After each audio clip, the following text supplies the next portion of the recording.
I'd like to ask the Minister for Health and Social Care what steps his department is taking to ensure an adequate supply of adrenaline auto-injectors, and if he will make a statement. On the Minister's reply, Mr Ashford. Mr President, there is currently a worldwide shortage of adrenaline auto-injectors known as EpiPen and EpiPen Junior, and the products will be subject to limited availability for the remainder of this year 2018. The issue is due to manufacturing delays from Mylan's contract manufacturer, Meridian Medical Technologies, a company in the US. Stabilising supply is taking longer than anticipated, and it is affecting countries globally. Mylan is currently out of stock of the EpiPen Junior 150 micrograms. Limited supply will be received in October, but is not foreseen to be sufficient to fulfil normal demand. Further deliveries are expected in mid-November, therefore there will continue to be intermittent supply constraints. In the UK, there are 2 alternative adrenaline auto-injector devices available. Both companies manufacture adult and paediatric presentations of adrenaline auto-injectors. Both companies are aware of the supply disruptions affecting EpiPen and EpiPen Junior and have been working with their supply chains to increase supplies to the UK for the remainder of this year, but at present they too are struggling to meet demand.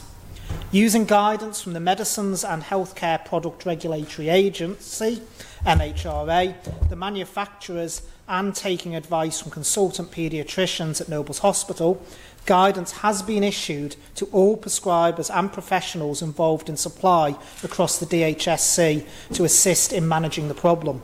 Advice includes using extended expiry dates on some batches of EpiPens, where appropriate changing to a different brand, and assessing if children who weigh more than 30 kilograms can be issued with the adult 300 microgram EpiPen.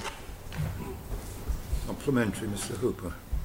Thank you, Mr President. I'm actually quite glad that the Minister specifically mentioned there that advice has been given out regarding prescribing and supply. That's excellent. Can you just confirm as well that paramedics and other first responders have been given advice that people that have had these EpiPens administered, it may not have been effective because it may possibly have been outdated? Minister.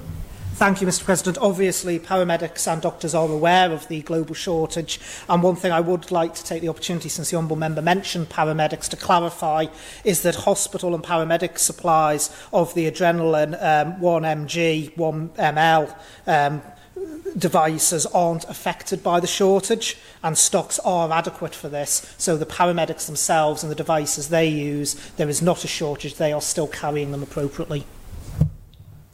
Supplementary, Ms Edge. Thank you, Mr President. Can I just ask the Minister, with regards to an education setting where there is a number of these pens held, has he ensured that the appropriate information has gone out to them? Minister. Thank you, Mr President. As far as I'm aware, the Department has been liaising with the Department of Education.